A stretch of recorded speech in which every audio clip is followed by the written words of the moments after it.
Live from WSLS, this is 10 News at 6, working for you. Now at 6, the final days in a month of action. Every single vaccine we give is a success at this point. Where each of our communities stand in reaching the president's vaccination goal. New bicycle laws take effect Thursday. I'll tell you how both motorists and cyclists need to stay safe while on the road. And we'll get to all of that in just a minute. But first, we're following a shooting that led to an arrest several counties over. Thanks for joining us for 10 News at 6. I'm Lindsay Ward. And I'm John Carlin. Officers arrested this man, 55-year-old Emmett Southern, at a traffic stop in Montgomery County. But the shooting happened in Franklin County, and that's where 10 News reporter Sydney Jackstimer is live tonight. So, Sydney, you actually talked to someone who witnessed this shooting.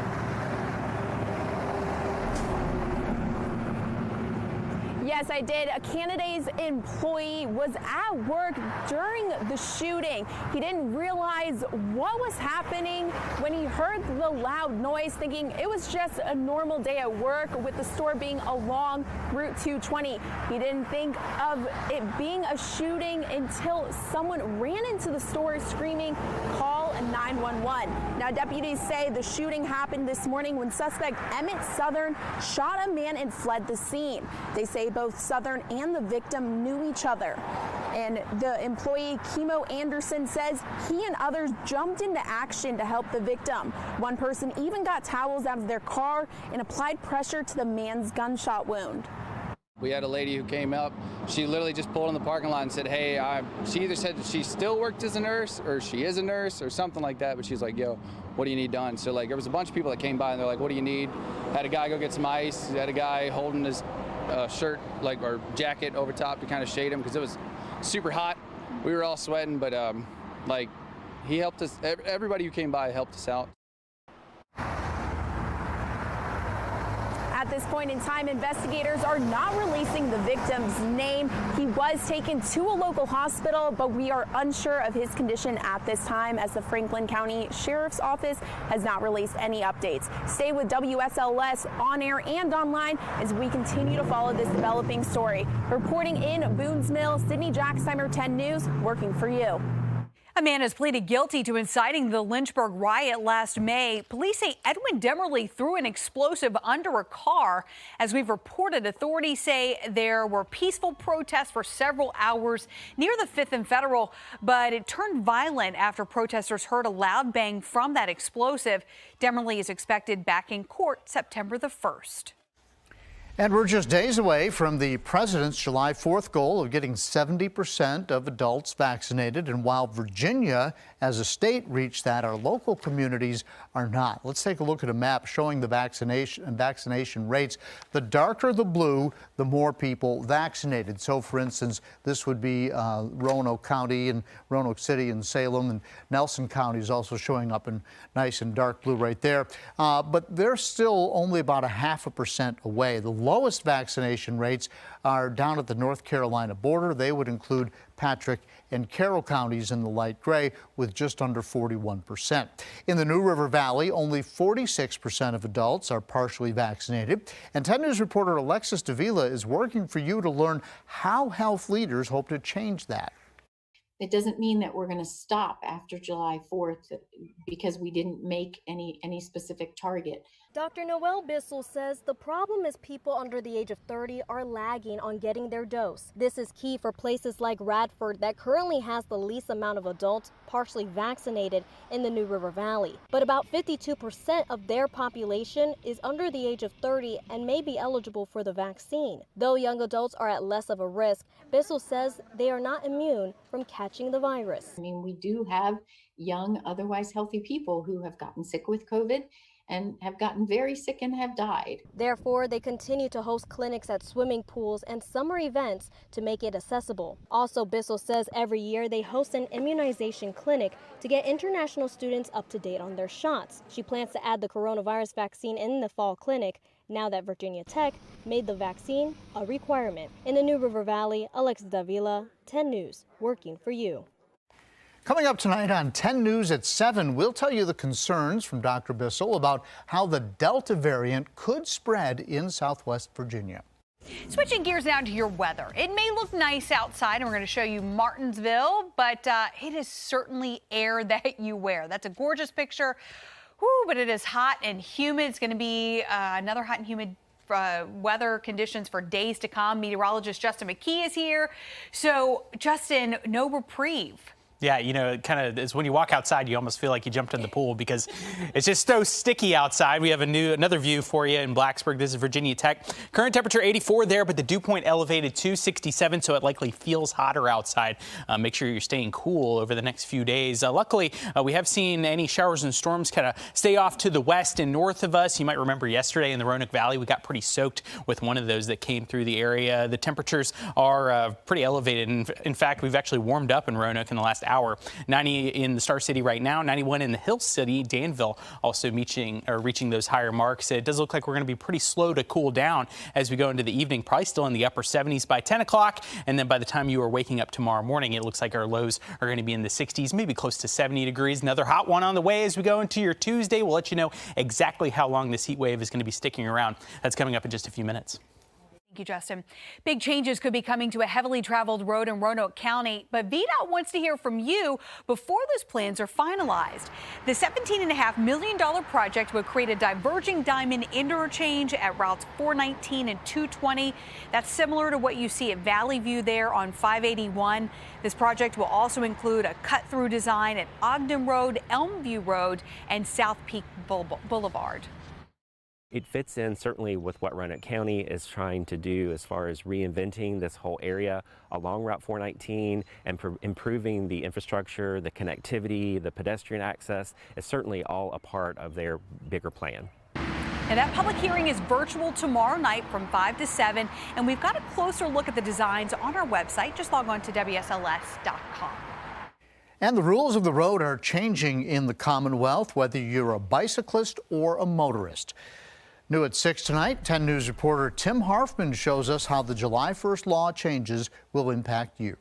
Two new laws are an extra layer of safety for cyclists across the Commonwealth. I had a good friend, a heart surgeon, who was killed about 10 years ago here on the road, so it's become very important for us. Some people don't have the leisure of having a vehicle. Some people only have a bike. Beginning Thursday, drivers are required to change lanes when passing cyclists, unless the lane is exceptionally wide. Also, two bike riders are allowed to travel side by side without having to form a single line when a vehicle approaches. John Steiner owns Bikes Unlimited in downtown Lynchburg and says right now it can be hazardous for riders. People drive fast.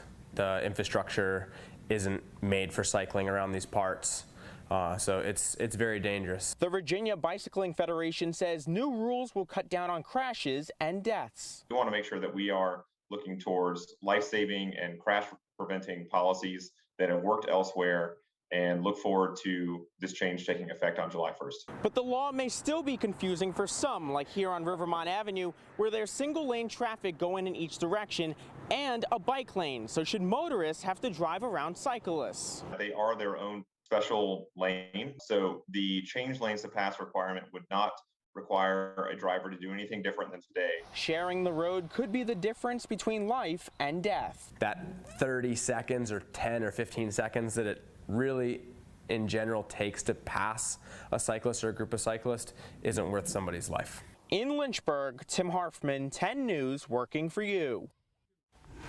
A summertime staple is coming back. We're just glad to be working again, that we can provide smiles to kids' faces. What you need to bring with you to get in for free on the 4th of July. In Rockbridge County, this time we are in your town, the historic highlights and entertaining events you can check out. Well, we're just 2 days away from a family favorite returning, and that would be the Salem Fair. Everyone loves the Salem Fair. And after a year off, workers are making sure it is a safe return. As we told you at 5, they are sanitizing rides, and all the workers will be vaccinated. They also want to make sure you are able to get vaccinated as well. There will be a clinic on site July the 3rd. And then on the 4th, whether you are vaccinated there or not, bring your vaccine card and you'll be able to ride for free. Just get there within the first 2 hours that they open. The kids are the ones who suffered the most. They couldn't go to school, they couldn't see their friends. So here's the chance to come out to the fair, spend time, see their friends, and have a good time. So Jeff Hanowich and I will actually be live out there on opening night during our 90 minutes of news on Wednesday. So we're looking forward to that. And the fair will have its fireworks night on July the 4th, and we're working for you to help you find a display happening in your neighborhood. You can find our full list on our website. Just log on to WSLS.com. From fireworks to festivals, Rockbridge County has a lot to offer. Some of the places you need to add to your summer bucket list coming up. And our temperatures were pretty hot today, but they pale in comparison to what they were feeling out west. 30 to 40 degrees above average for places like Portland and Seattle. We'll tell you why it's so hot out that way after this break.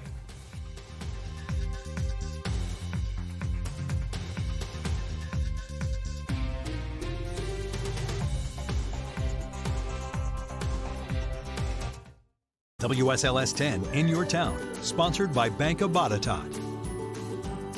Well, we are once again in your town, and we are making our 5th stop of the tour in Rockbridge County. Yeah, from the 4th of July celebrations to shopping, tubing on the river, and water gun fights with Bigfoot. I mean, really? There is a lot happening, and tonight McKinley Strother takes us there. From here all the way to the other side of those mountains, there is entertainment, there's fun, and there's so much more right here in Rockbridge County. I'm Mark. Thank you for coming to Dinosaur Kingdom 2. If you want to walk into some prehistoric fun or just buy something new, it's going to be a beautiful weekend. Rockbridge County has you covered. We are in your town with something for the whole family. How many years has the trail existed? We've been working together for probably 4 years. Shop and visit dozens of businesses on the North Rockbridge Americana Trail. Meet your friends at the confluence of James River and Maury River down at the Glasgow Landing for a dip. How about fireworks this weekend? Head to Buena Vista at Glen Maury Park Sunday. You can also get a history lesson at McCormick Farms, the birthplace of the Mechanical Reaper, or we can battle it out during the Bigfoot shootout. Get him! Get him! Okay, yeah, I know, those kids did better than me at my big age, but how about you try it out at Dinosaur Kingdom 2? We are in the middle of Extinction Junction, which is when you enter into Dinosaur Kingdom 2, this is where you first come. And you obviously see that something happened here, but the story hasn't unfolded yet. You have to create your own adventure as you go through the park. For more information on all of this, head over to our website. That's WSLS.com. I'm in your town. I'm McKinley Strother, 10 News, working for you. Your local weather authority, always watching and tracking for you from the JES Weather Center. Well, triple-digit heat continues for folks in the Pacific Northwest. I want to give you guys a little bit of perspective. The record high for any day in Roanoke is 105 degrees, and many of these locations are just smashing that. You can see Portland, the forecast high 114, Yakima 110. Boise even getting up into the triple digits. Hopefully folks out there are trying to stay cool. Of course, a lot of those houses don't actually have air conditioning. I can't even imagine not having air conditioning during the summer months here in Southwest and Central Virginia. The reason it's so hot out that way is because we have this high pressure that's right on top of them. The air sinks on top of them, and the heat is allowed to build. Now, we have high pressure here in our area as well, but it's not in as favorable of a location, and it's not quite as strong. So we are hot, but it's not quite as hot. You can see the temperatures for quite a few locations in the low 90s, including Lynchburg, Danville, South Boston. Roanoke actually was a little bit cooler an hour ago, but back up to 90 degrees now. Covington also feeling those marks. Touch cooler, low to mid 80s for the New River Valley. If you are going to be pulling out the grill this evening, it does look like it's still going to be pretty toasty outside. The upper 80s at 6 o'clock, you can see, and then just the middle 80s in the forecast by 8 o'clock. We should have plenty of sunshine. Don't think we're going to have any showers around. It does look like we stay dry tonight as well. Partly cloudy skies, and it will be mild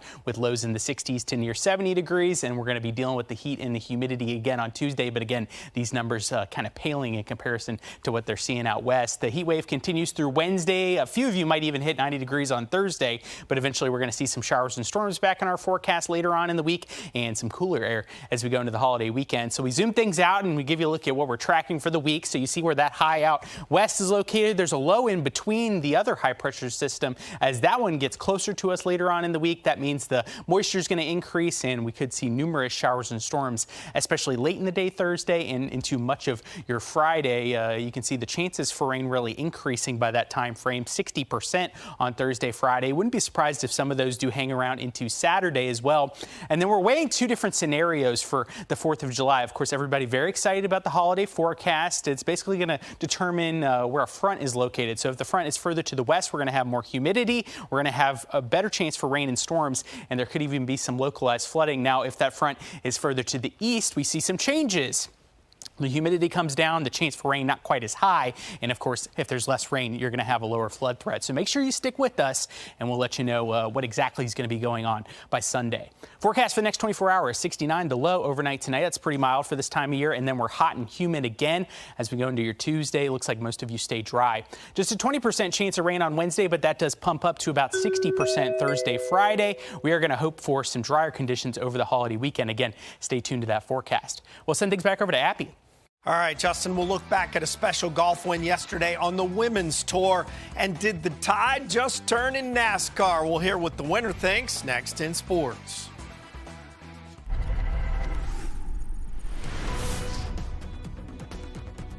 Tonight on 10 News at 7, the quest for the perfect picture.